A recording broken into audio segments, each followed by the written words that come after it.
Joining us now is a man that is the current UFC heavyweight champion of the world. A lot of people say he's the greatest heavyweight to ever fight other humans.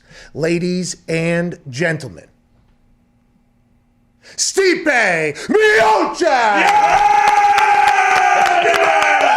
What's up, dude? What's up, man?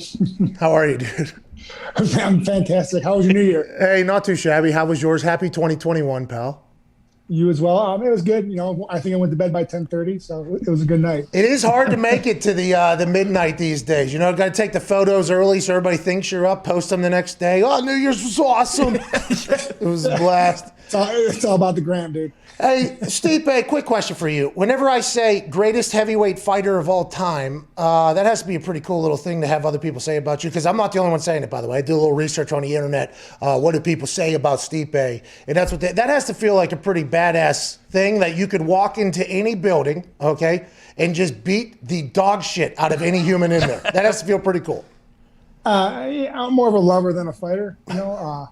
But honestly, yeah, I mean, it just means I'm doing something right. It means I'm doing, you know, what I've trained for, and it just, you know, but it's not just me. It's, you know, my coaches, my teammates, my wife, my family, my friends. Like, you know, it takes a village. You know, I have an amazing village behind me, and you know, everyone's invested, and I'm very lucky to have these people part of it.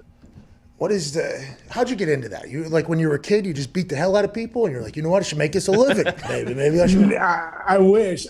You know, my only fight, I think, real fight, when I was 11 years old, I got the shit kicked out of me. I was at the pool, and he didn't ice me or anything, but he just pieced me up. Like, I was crying. I was like, how dare you hit me? Hey, that guy's still telling that story now, by the way. Yeah. I would be too. Yeah, so that really don't like confrontation. You know, I try to stay away from it, and then I got done with college, and I wrestled and all that, and I was working in the gym, going back to become a firefighter paramedic, and the guy in the gym was like, "Hey, I got this guy I want to train with. He's fighting for, training for a fight, Dan the Bull Bobish. You know, he fought UFC in Pride and King of the Cage." And I said, "Sure, I'll help him." And then his head coach is like my best friend, Marcus. And, I just never left the gym. I just loved every second of it. Also, it kept me out of trouble. It's a funny thing to say. It did keep me out of trouble. I was never going out all the time, spending money I didn't have, saving my money. I'm very, I'm glad I found the sport. Not so much for, of course, winning and, doing well and taking care of my family, but also just keep me in the right path and make sure I was doing the right thing. Now, when do you have to learn when do you learn you have a good chin? Because, for instance, Steve, I don't know if you've heard, it's kind of captivated the world.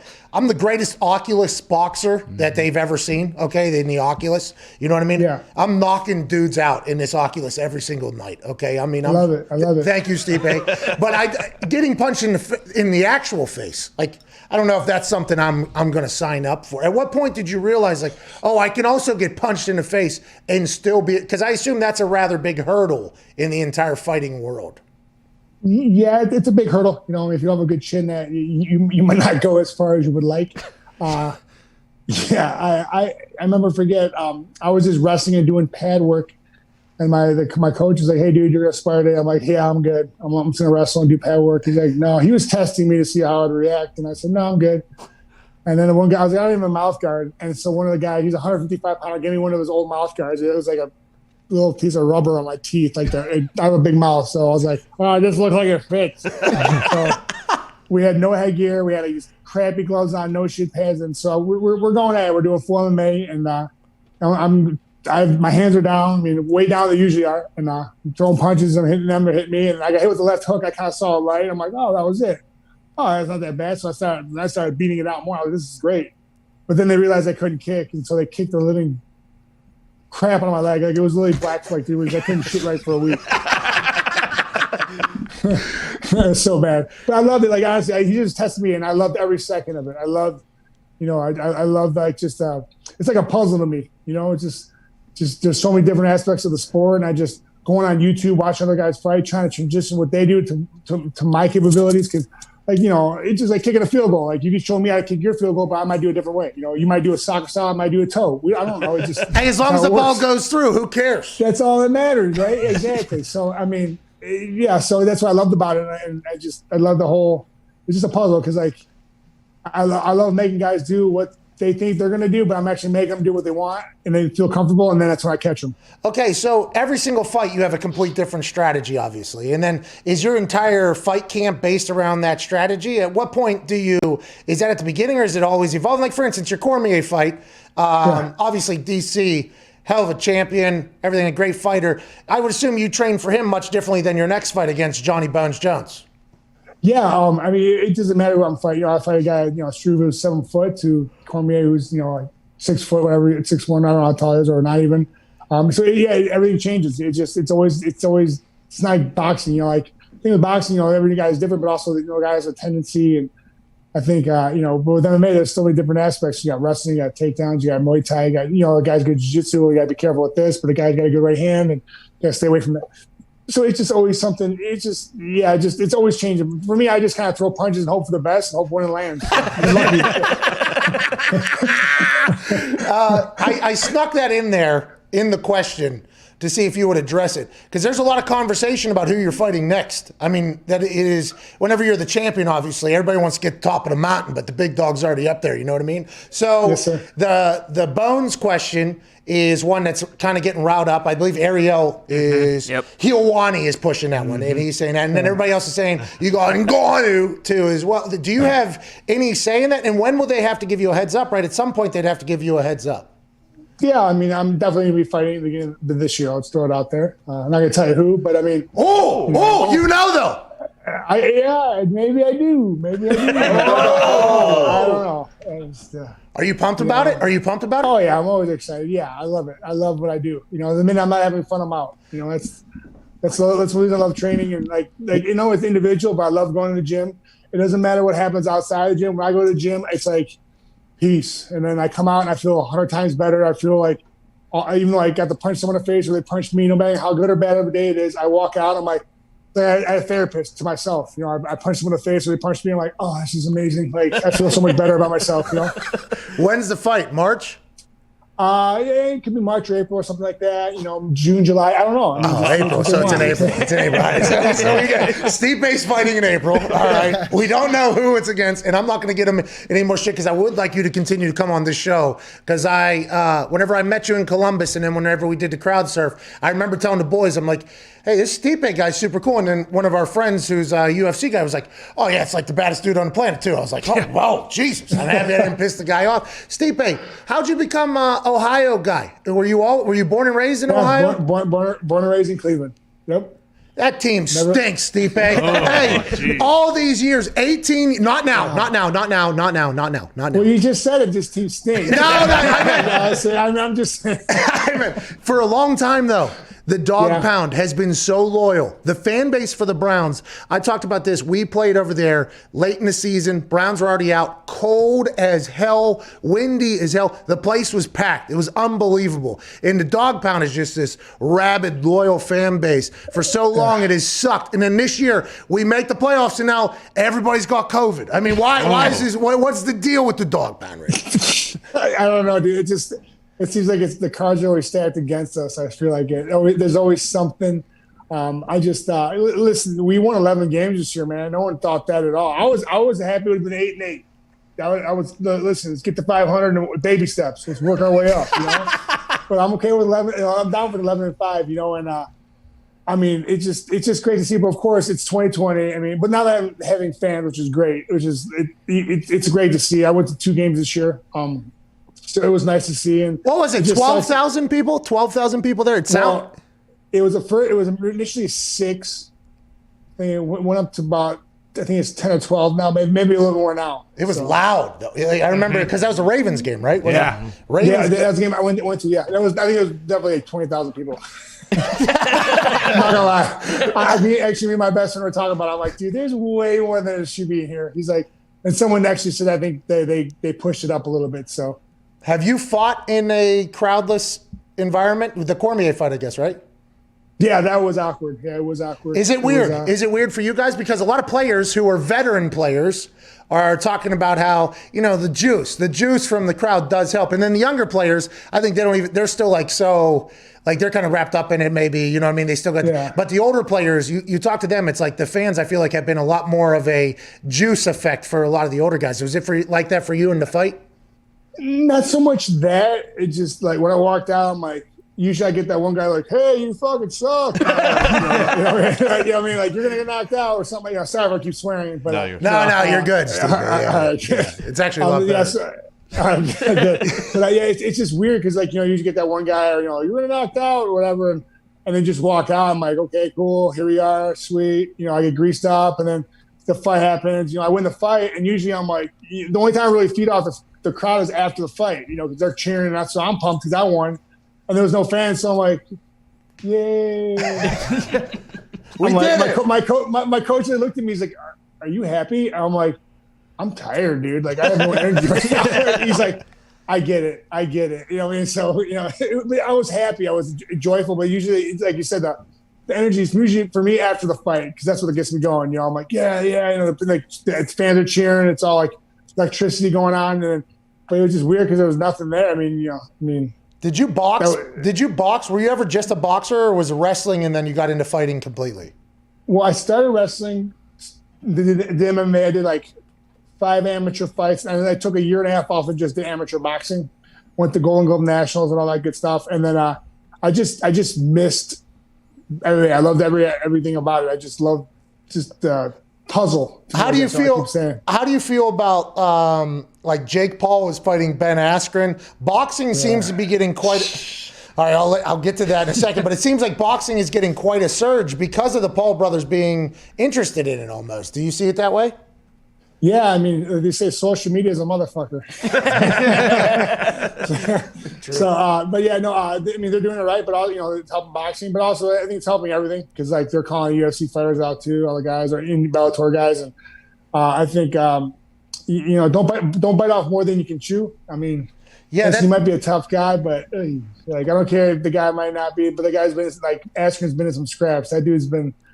He's been around, fighting and wrestling and all that. Dude, that's just that. When I tell people, you get into a fight on the streets, look at the dude's ears first. If the dude's ears are cauliflower, walk away. Yeah, I would walk away. I train. You know what I mean? I'm gonna call it a day. I'm like, listen, I'm gonna wrap it up. Good job, everybody. You know what I'm saying? But I don't know. I wish them the best. I understand why they're doing it. It's all about the money, but at the same time, like I said, don't bite off more than you can chew. Will you be doing any boxing exhibitions, you think, when you're 50 or 55, 60 maybe? Hey, they pay me the right money, dude. I'll do whatever. What do you got? Stipe, are you still a firefighter? I am. I worked this past weekend. Do you ever show up on the scene and they're like, hey, some guy's being a little ornery over there, Stipe, will you go take care of him? Yeah, actually, I'm that guy that wears the belt everywhere on every call. Yeah, nice. Yeah. Well, around my waist. Oh, you okay? Yeah, smart. Because you don't get the hose. No, I don't do that. But no, I had one time actually. I had one guy. He was pulled over and he was getting arrested, but he said he had he had medical problems. So, and he just didn't want to go to jail. And the cop's like, hey, do you want his shoes on? I'm like, that's fine. If he tries to run, I'm going to catch him anyway. And the guy looked at me terrified. I said, I might have said a little bit meaner.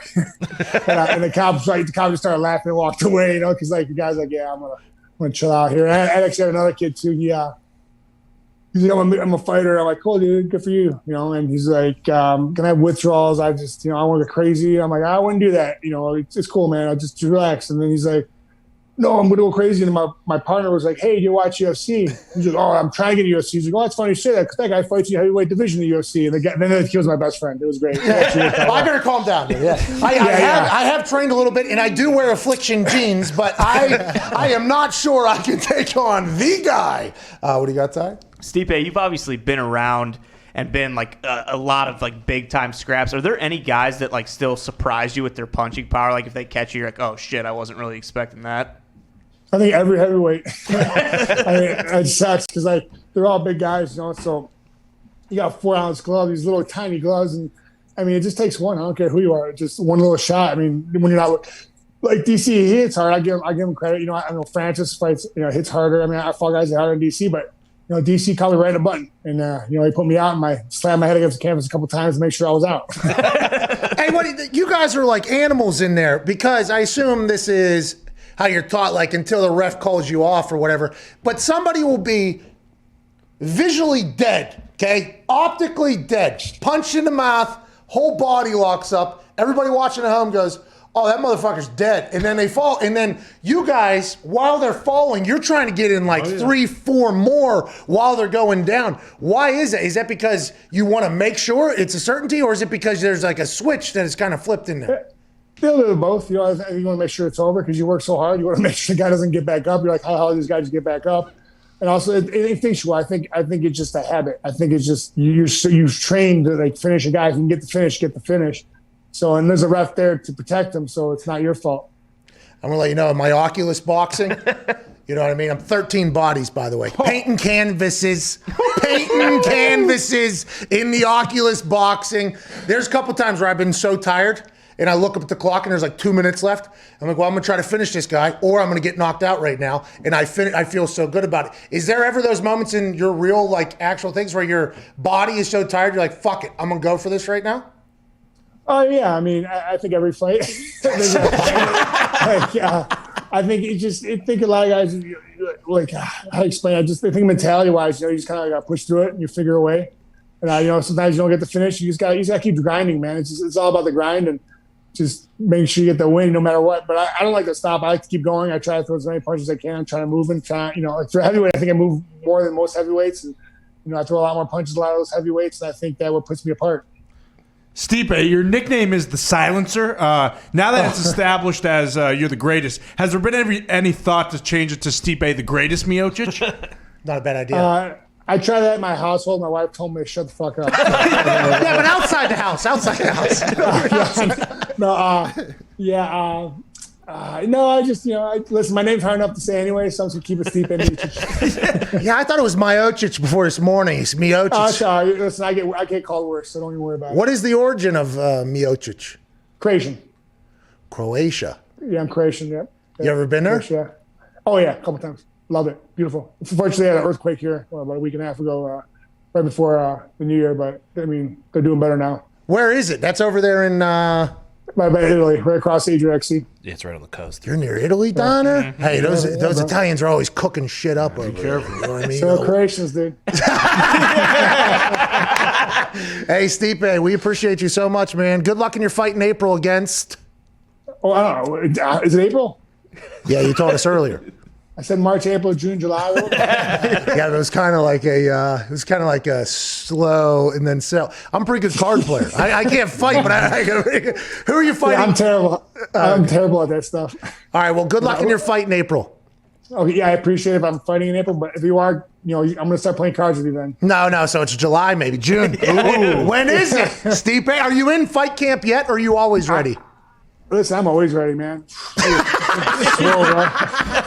Ladies and gentlemen, UFC heavyweight champion Stipe, the Silencer Miocic. Oh,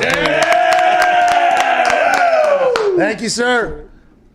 He's awesome. Oh, yeah. They're so cool because they know they can beat the shit out of everybody. There's really nothing anybody can do to them that, they relax, dude. That's literally his reaction, I assume, to any situation that's potentially about to pop off. Relax, dude. Which is wild, too, because he said he's, like, so non-confrontational that, you'd think some of those guys would be, like, at any moment's notice, if someone's, like, giving him a reason, kind of, it's like, all right, well, I could just make an example of this guy real quick. Well, and I think... I don't know. That's why Conor fighting that old dude was such a weird thing, because all those fighters, I feel like they are very much so like... I'll kill this guy. Yeah, and also I get paid to do this. I'm not going to just knock out some drunk bum here. Like, that's not going to happen. Somebody needs to inform this. Somebody needs to show this person a video on YouTube of what I've done to people and then have him walk the other way. Like that. I feel like that's probably the thought of it. But anytime you get drunk, I assume there's a chance that something could pop off. Brown's got to call him and put him at DN this weekend. Fucking put him out there. Coach, call plays. Come on. Let's Stipe. He says it's a puzzle putting that thing together. Put him in. It's football, dude. It's fucking run, throw.